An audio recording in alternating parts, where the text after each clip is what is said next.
So, good morning, everybody. This is the course about cross-cutting or transversal policy in Horizon Europe, with the focus on the main cross-cutting policies such as open science, ethics, gender, and social innovation.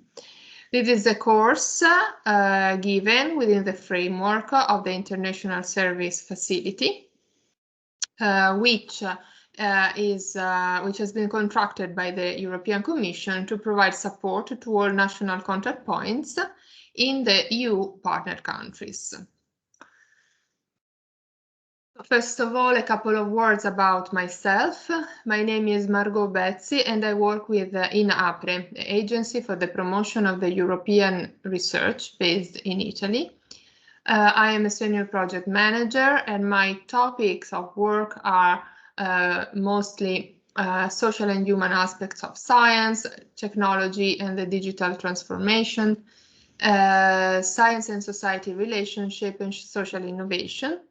I also have an experience work at the European Commission at the DG Connect, where I was dealing with ICT for societal challenges, and my academic background is in communication science and media studies.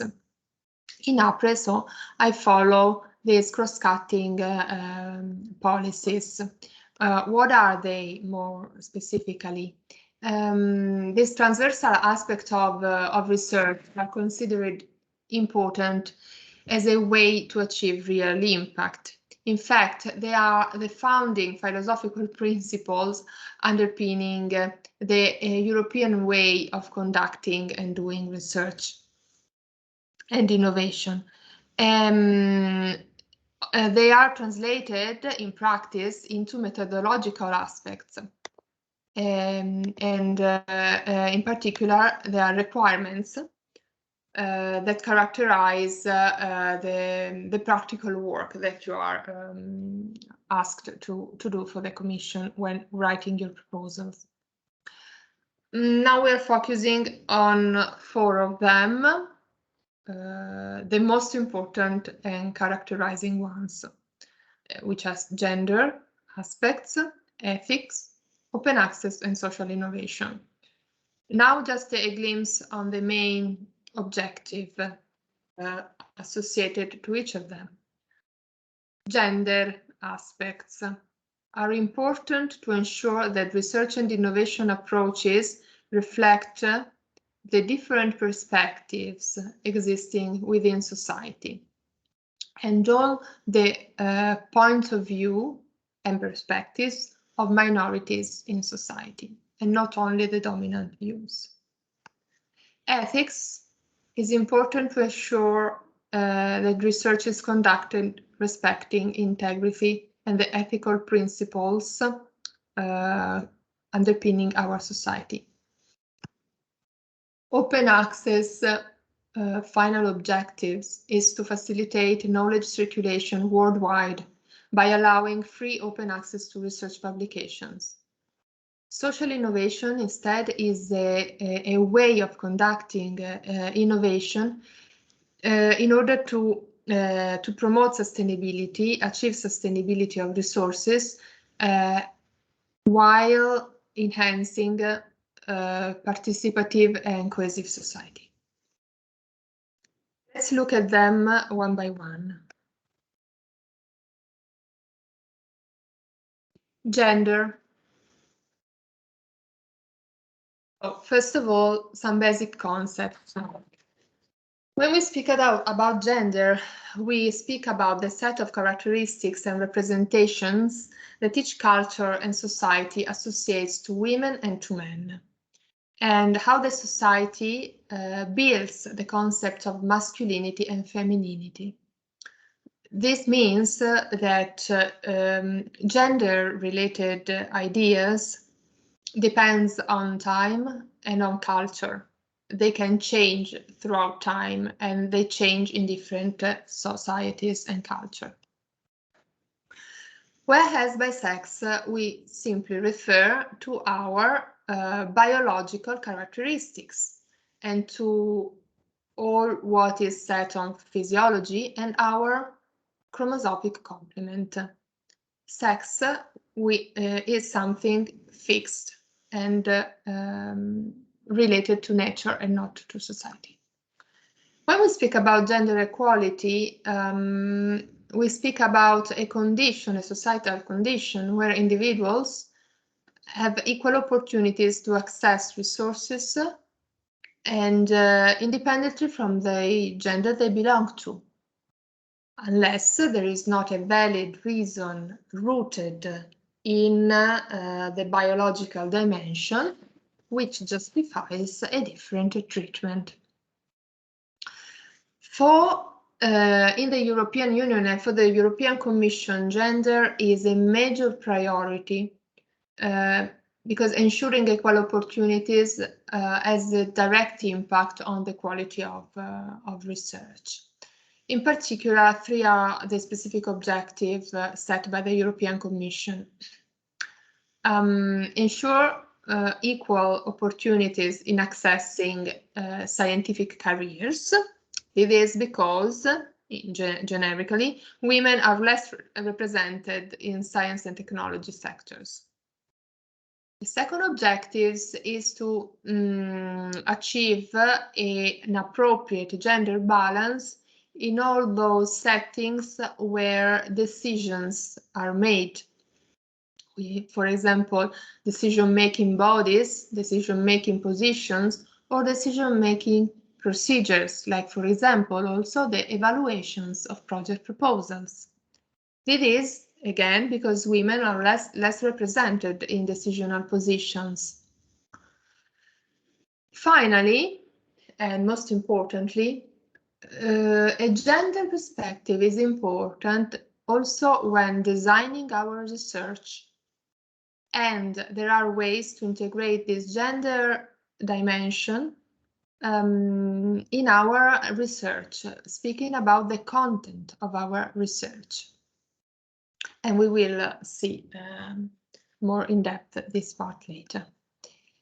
This slide collects the points where gender equality is mentioned in the legal basis of Horizon Europe, stating the objectives of the Commission and the reasons why gender is important. Now, regarding the first objective, the gender equality in research teams, research has showed how a proper equality and representativeness of different gender in teams is associated to high-performing collaborative research teams and to higher quality of research results, and good and innovative potential of teams. This is concerning this is for what concerns the equal representation of men and women in teams and in work in general. Whereas, let's have a look at gender at the content level, the gender dimension when conducting research. It is important because it means, in fact, increasing and enhancing the societal relevance of the knowledge and of the work that we are conducting. It means being aware and spotting which are the possible norms and stereotypes that are influencing our concept design in our research, and of course trying to balance and make up for such stereotypes. It is important when conducting research thinking outside an assumption of a generic neutral gender, but knowing that we are conducting research or designing solutions for a variety of different persons with different needs, with different points of view, with different physical possibilities, etc. So taking such diversity into account is important in order to make the difference in reality and design appropriate research. When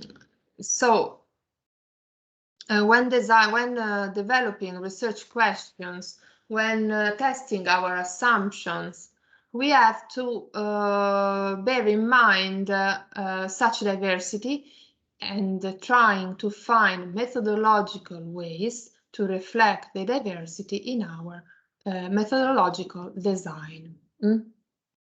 Of course, when we speak about gender dimension within the research, it has nothing to do with the generic concept of fairness, but it really means with reflecting diversity within our methodology. And many examples can be done in different topics. We know, for example, that the tests of new pharmaceutical products most of the times are done on a sample composed mostly by men of a certain age, and this has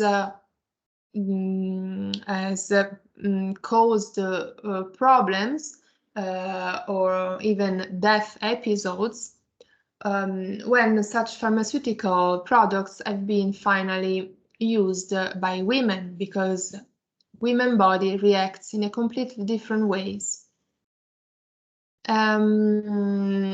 When conducting experiments, for example, using animal cells, it might be important to take note about the sex, the biological sex of these cells, whether they come from a male or a female animal. Gender-related questions might be taken into account, for example, when speaking about prevention of health conditions or cure adherence, because there are a number of behavioral differences between men and women regarding in this topic.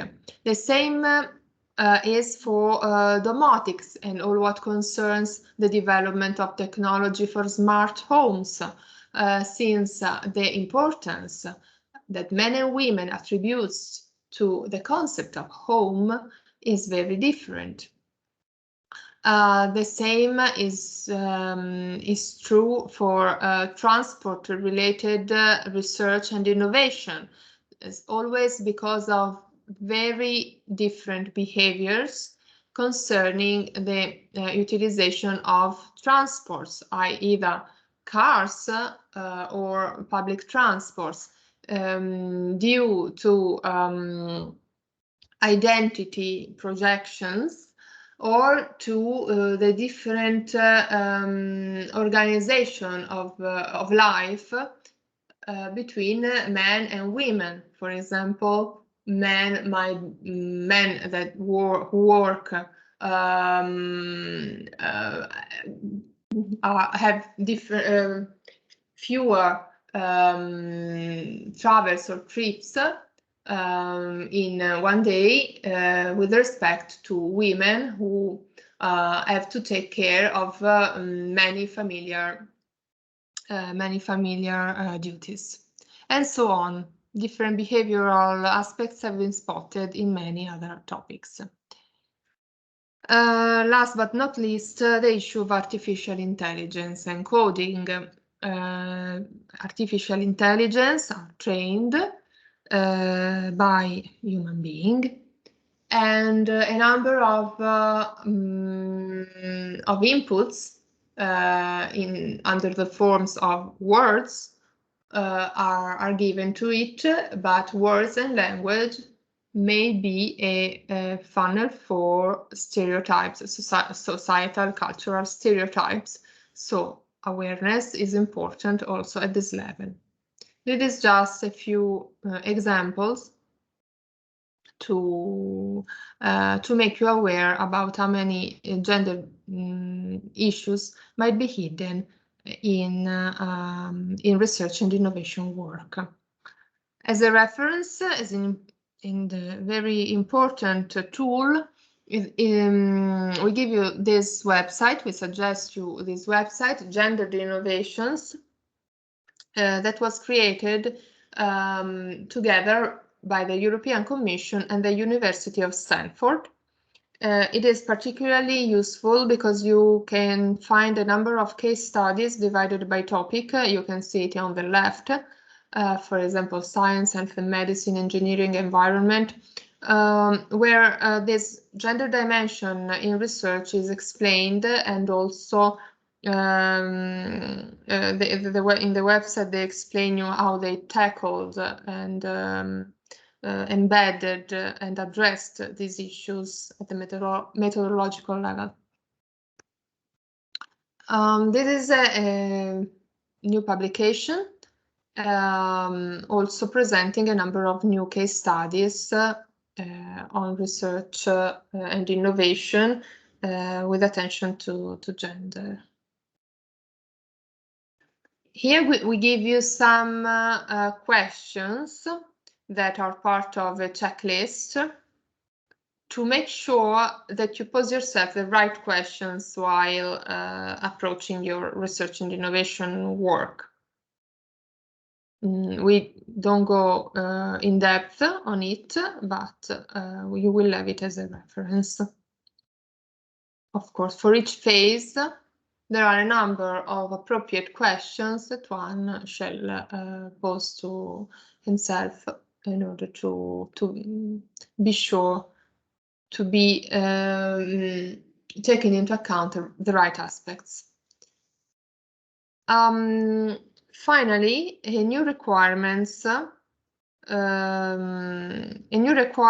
will characterize Horizon Europe as a new program. To all member states and associated countries that are public body, research organization, or higher education establishments will be requested to create a gender equality plan. A gender equality plan is a document conceived at the institutional level, where the institution set out all the procedures or initiatives taken in order to facilitate the achievement of a real equal opportunity environment. Such initiatives might concern, for example, the work-life balance and the organizational culture. For example, describing which is the parental leave policies, or if there are in the institution any flexible work time arrangements.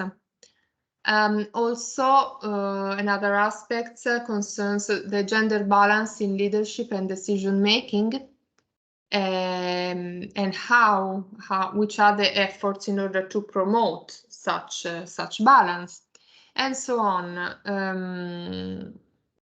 Going through the gender equality in recruitment and career progression, the integration of the gender dimension into research and teaching content, and measures against gender-based violence, including sexual harassment. To close this section on gender equality, some literature and useful links. Now let's have a look at open access. Open access is a policy area aimed at facilitating the circulation of new knowledge and of research results worldwide. We will see how. So first of all, through open access, the Commission wants to give public accessibility and full transparency regarding the results of scientific work.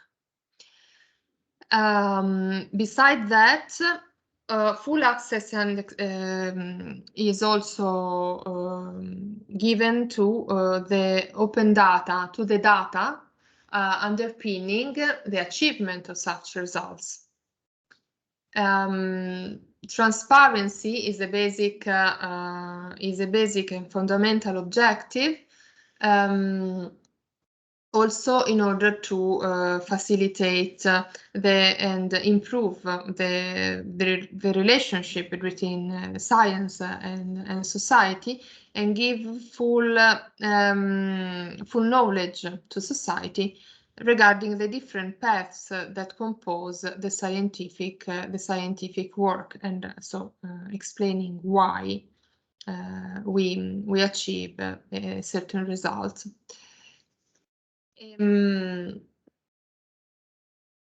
And of course, this is because the dialogue, the relationship, the understanding between science and society is now living a difficult and critical moment. It is also important to strengthen the relationship and the collaboration between the worlds of science and the worlds of policy making, in a way that policy making can better access and extract meaningful information from scientific evidences.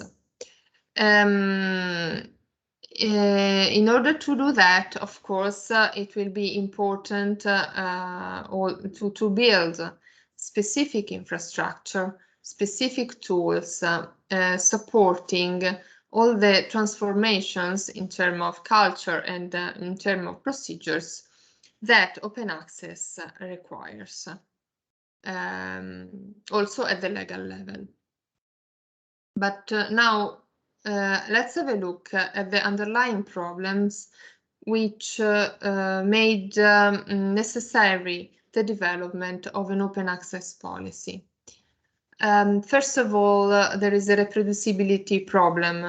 Most of the experiments that are conducted and that leads to scientific publication cannot be reproduced in laboratory or in experimentations.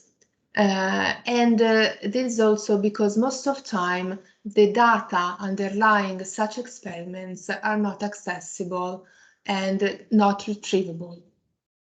Another big problem connected to open access is the access cost to scientific publications. And finally, there is an issue also connected to the quality of the evaluation of work.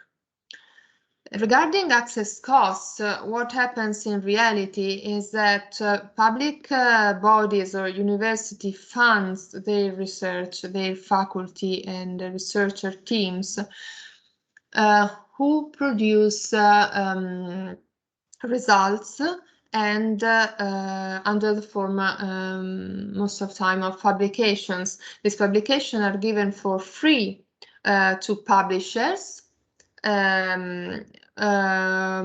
who afterwards make them available make them available by paying a fee.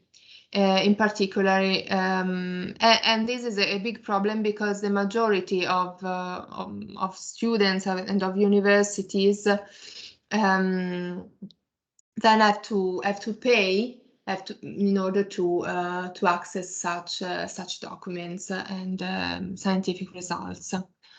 But this is not true only for university. The big problem concerns all those who cannot pay for a subscription. For example, poor countries, private research centers, startups, big industry, small and medium enterprises, public administrations, all all what is not all the institutions that cannot afford to pay subscriptions to big publishers.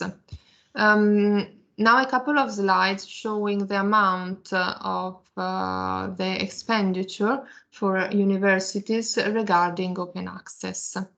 This concerns UK, where each library is billed around 3.5 million a year in order to cover all the meaningful subscriptions. And these slides concern the Dutch situation. So you can easily understand that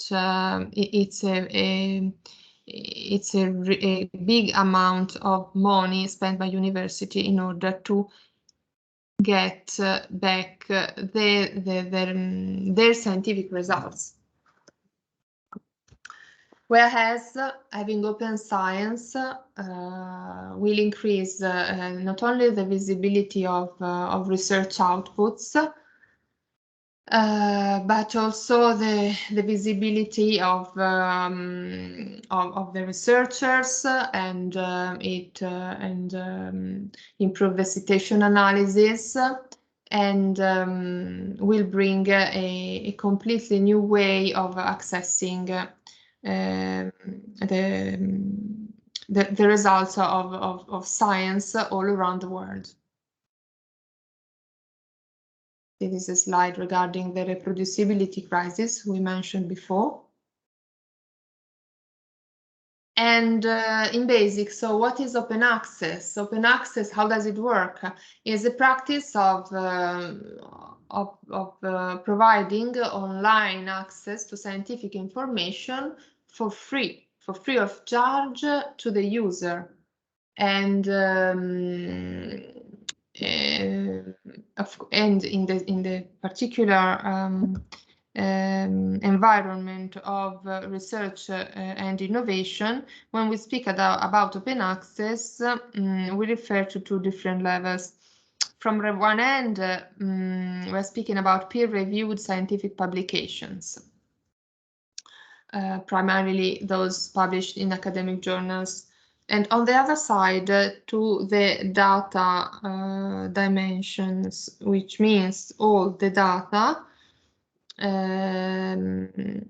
collected in order to inform such publication.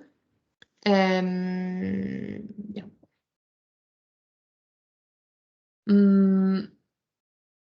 So open access for the European Commission aims to provide researchers and the public at large with open access to peer-reviewed scientific publication, research data, and other research outputs free of charge in an open and non-discriminatory manner, as early as possible in the dissemination process, and enable the use and reuse of scientific research results.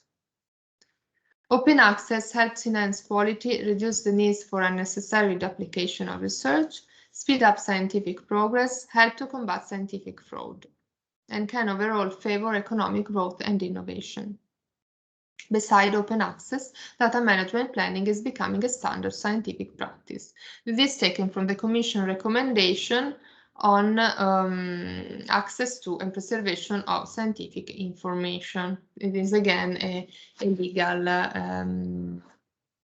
legal text. Okay, so regarding data in particular, it's important to stress that data shall be collected and stored following a number of standardized procedures. The issue of data is to make them accessible, findable, retrievable, and in order to do that, certain number of rules have to be followed. In particular, the European Commission speaks about making the data fair, where FAIR is an acronym for findable, accessible, interoperable, and reusable. So in order to do that, the Commission gives a number of recommendations.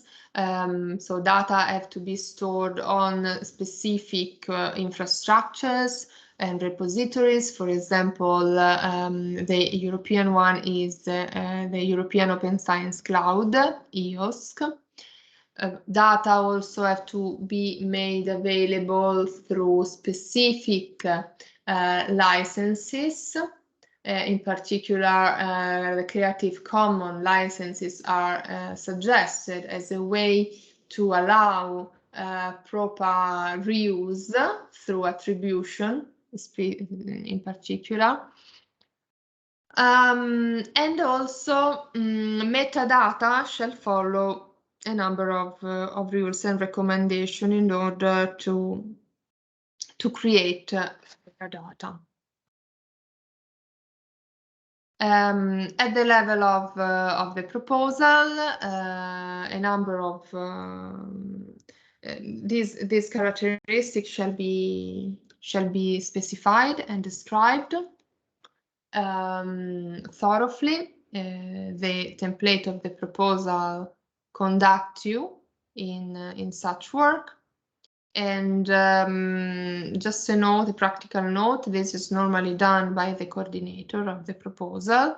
But the partners have to, most of time, cooperate and provide some details regarding the management of data, if relevant. And an important tool to support the journey towards open access is certainly the data management plan, which is a document that specifies all the arrangement, all the tools, all the procedures that the consortium during a project takes in order to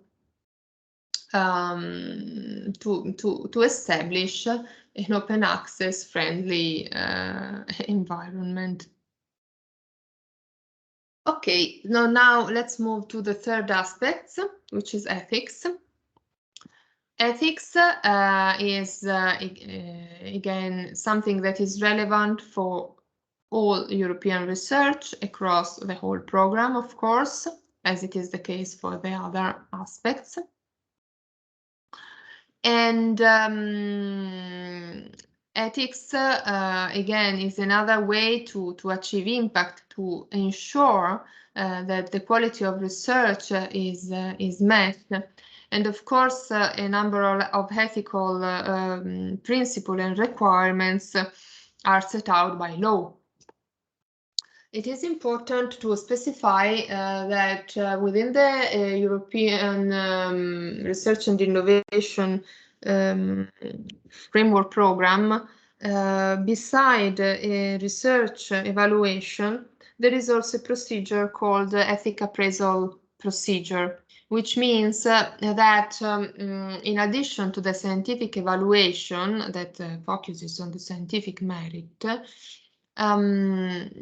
also the ethical aspects of the proposal and especially of the methodology are evaluated and, or better, they are assessed in order to make sure that all research activities are conducted in compliance with the European fundamental ethical principles.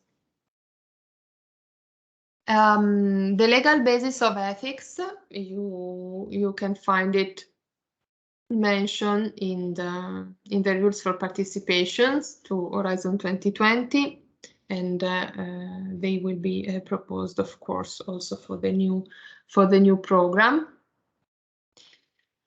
Let's go to see which are the main aspects that characterize the ethical approach in research and innovation. First of all, respect of human dignity and integrity.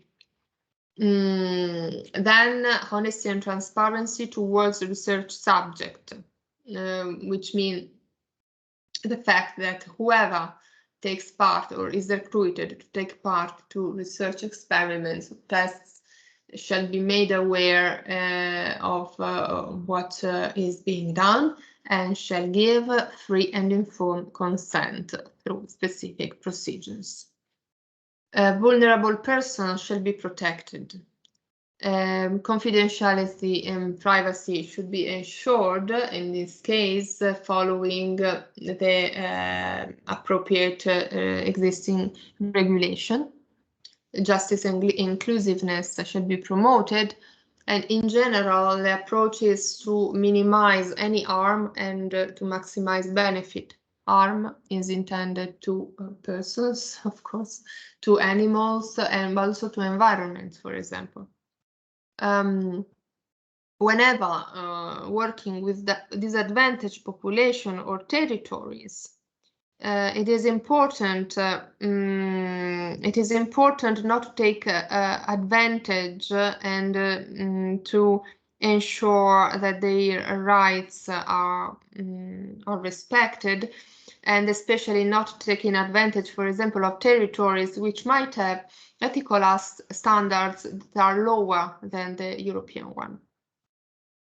Animal welfare shall also be looked at with attention, and the driving principle here shall be the rule of 3R: replacement whenever is possible, which means not using animal if possible; reduction, use as use the minimum number of animals; and refinement, which means adjusting the methodology in order to minimize risks or harmful actions.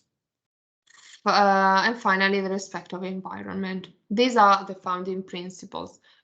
Which are the research approaches that in no case the European Commission might fund or support? Anything related to human cloning for reproductive purposes. Research intended to modify the genetic heritage of human beings, which could make such change heritable. Research activities intended to create human embryos solely for the purpose of research or for the purpose of stem cell procurement, including by means of somatic cell nuclear transfer. And finally, the destruction of human embryos, for example, for obtaining stem cells. This is, in particular, the last one is a new requirements. In practice, you will find a questionnaire, which is normally the coordinator compiles it because it's part of the administrative procedure to submit a proposals. And if ever you replied yes to some of these questions, you are required to explain in writing, in a dedicated part of the proposal, how you mean to address such issues, which is your methodological references, and how you will solve or minimize the issue. Let's look more in depth at the topic of these questions. First of all, the Commission will ask you whether you will use human embryos or fetus. If your research will concerns and involve humans or human cells and tissues. Now, in Horizon Europe, there has been a slight change in referring to these aspects. For all of these cases, an informed consent information sheet is required. Another very important part for European research is the due management of any personal data produced or used during the research. So all what concerns collection, recording, storage, or deleting of personal data shall follow the European standards and regulation, in particular GDPR. Then, welfare of animals. We've spoken about that. Behavior and approach to non-EU countries. There are cases where something is prohibited in the EU, but is not prohibited otherwise in other places. So it is important not to take advantage of this and not to exploit different situations or territories or population whenever conducting research out of the European boundaries, or not to create harms or risks elsewhere. Respect of the environment, of the health, and of the safety of whoever is takes part of the research, but more in general of the community where the research is conducted. Then in Horizon 2020, we have questions related to possible military applications of the solutions. And a confirmation was required that the exclusive focus was civil of the application produced. Now that part has been substituted from a focus on artificial intelligence. Finally, a note regarding misuse. So the possibility that what is developed may be used for malevolent use and so transformed into something harmful. Finally, other possible ethic issues. Regarding artificial intelligence, what is asked now is whether, and we were speaking about that before when speaking about gender, for example, a question concerned the capacity of the artificial intelligence system to stigmatize or discriminate against people based on sex, race, ethnic, social origin, age, disability, sexual orientation, religion, political affiliation. That is connected to what I was saying before, that artificial intelligence is trained by human, and as human, we might transfer our stereotypes or cultural biases to the machine. Does the artificial intelligence system and technique interact, replace, or influence human decision-making processes, e.g. issues affecting human life, health, well-being, or human rights, or economic, social, or political decisions? Again, being aware of the impact that artificial intelligence might have back on society. And this is instead a list of possible potential misuse of results. It is considered misuse, for example, the development of surveillance technologies that could curtail human rights and civil liberties, the involvement of minority or vulnerable groups, or the development of social, behavioral, or genetic profiling technologies that could be misused to stigmatize, discriminate against, harass, or intimidate people, as well as development of materials, methods, technologies, and knowledge that could harm humans, animals, or the environment if they were released, modified, or enhanced.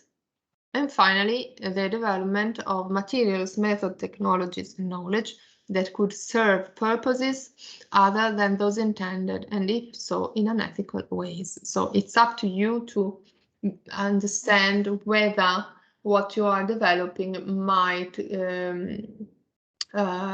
be transformed or translated into something harmful.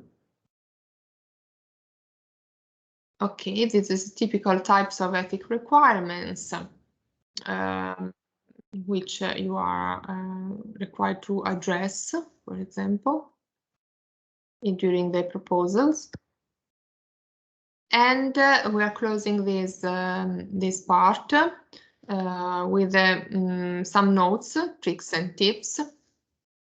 The important thing is that, first of all, when addressing ethical issues, is that you show to be aware of the potential ethical aspects, and also you demonstrate or describe how this issue is addressed following the national standards where the research is conducted, for example. So the issue is meeting the national legal and ethical requirements of the country where the research is performed, for example. It is also important to show how long it will take for certain procedures to be approved by relevant authority at national level, for example. And also, if some informed consent has to be prepared, you can join it to the proposals. And this is very much appreciated, for example. Or you will communicate when it will be ready, etc. Okay, and now we are at the fourth area covered by this course, which is social innovation. Social innovation is not really considered as is not a cross-cutting policy area. It's a type of innovation, is a way of doing innovation, and it is true that social innovation concerns the way we do things and we do innovation. So it really deals with an approach to innovation. As such, can be considered as a cross-cutting area, but it's not a policy area. It's an approach to innovation. General objective of social innovation. Well, let's start with the definition rather. Social innovation are considered as innovation that are social both in their ends and in their means. This is a more concise definition of social innovation, where social in the ends means that social innovation are innovation that want to meet social needs. But while doing so, they also create new social relationships or collaboration. And this is what is meant when they say that social innovation are social in their means.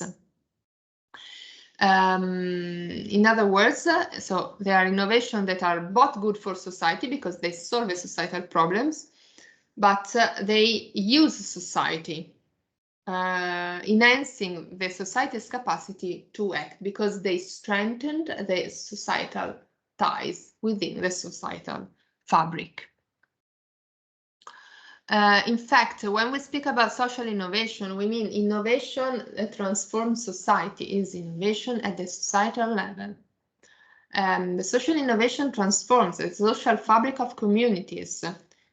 What does it mean? It means that it acts on the way society is structured and organized internally, rearranging, for example, the different responsibilities, activities, and roles of societal actors, of traditional societal actors. For example, which are the societal actors? We mean the government, the industry, the citizens, the NGOs, the third sector. Rearrange their responsibility and their power relations. It means that, for example, social innovation is based on participation and on citizen deliberation. It means that there is a power shift from the government and the institution towards citizenship, for example. In doing so, it also rewrites societal norms, unwritten societal norms, and the value hierarchy of a certain society. This means societal transformation. I made a few little examples in order just to make you grasp what it does mean in evolution and the transformation of societal values. Let's think about recycling and reusing. A few decades ago, recycling and reusing could be seen as something not so fashionable. Perhaps only poor people should recycle or reuse things, but now it has a completely different value attached to it because it's good for the environment, it's good to reduce waste, so its societal representation has completely changed. Another aspect of societal transformation is the fact that now we are living in the so-called access era. We access services, we access possibilities. We don't buy anymore, and owning is less important. Many don't own a car anymore since car sharing is available. Just a few examples. The European Commission has done a lot on social innovations. This is about the yearly prize about social innovation. Every year, the prize focuses on a different societal challenge. This year is about shaping a green and digital future. But now let's go to different programs. Regarding Horizon Europe or the recent Green Deal, we can find social innovation scattered all around in specific topic or in topic that apparently don't have nothing to do with it. But if you look for social innovation and you make a search, you will find something interesting in all work program. And it is because social innovation has been integrated cross-cuttingly and because it is able to bring sustainable achievements. So I will give you just some examples taken from work programs and also from draft work programs, which will be approved in a couple of weeks. This is about a topic in the Green Deal towards climate neutral and socially innovative cities. And where the Commission will support the systematic transformation towards climate neutrality, leveraging in particular on technological, non-technological, and social innovation and new AI-based solutions. In such topic, listening to the needs of citizens and engaging cities to act was important, which is a characteristic of social innovation. Another characteristic of social innovation is to act on individual behavior in order to, in this case, impact on the reduction of greenhouse and gas emissions. And again, the topic says to combine existing results with social innovation and take advantage of the digital transformation, etc. Another topic was climate resilient innovation packages for the EU regions. Again, it required to use social innovations methodologies.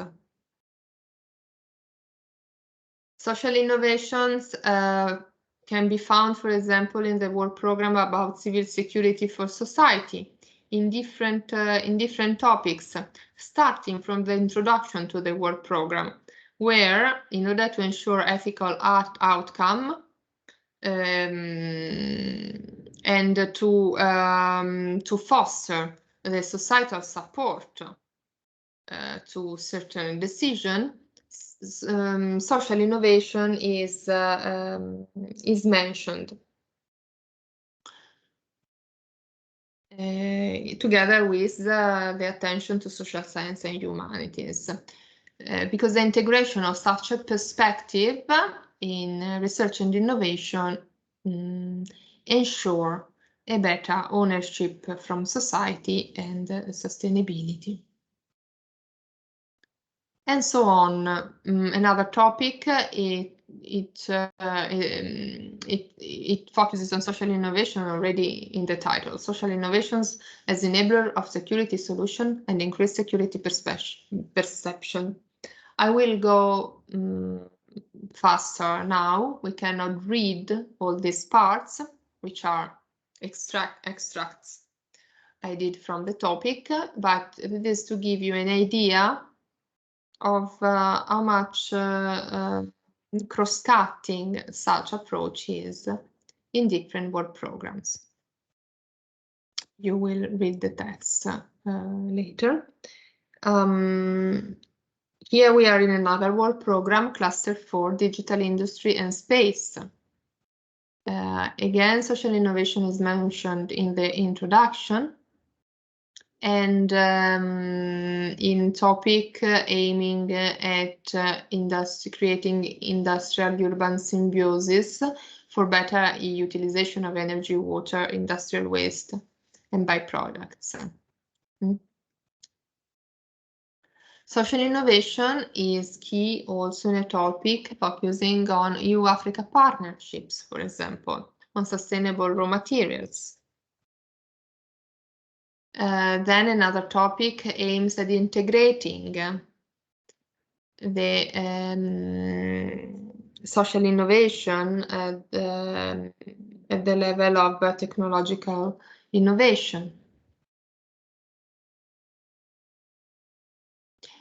It's interesting this part where they explain very well what social innovation is. They do things differently and involve academia, industry, public authority, and civil society. Social innovations can contribute to progress and innovation in all areas and change the way all actors in society interact. They appear in new products, services, methods, business models, production processes, or new forms of cooperation. And so on. Finally, this is another work program, European Innovation Council, which pushes for a higher integration of social innovation actors in traditional innovation ecosystems. This is the last slide concerning the characteristics of social innovation in general, which will make you available to recognize the social innovation even when it's not explicitly mentioned. Whenever attention is given to determinants and underlying causes of problems and to the enabling factors for change.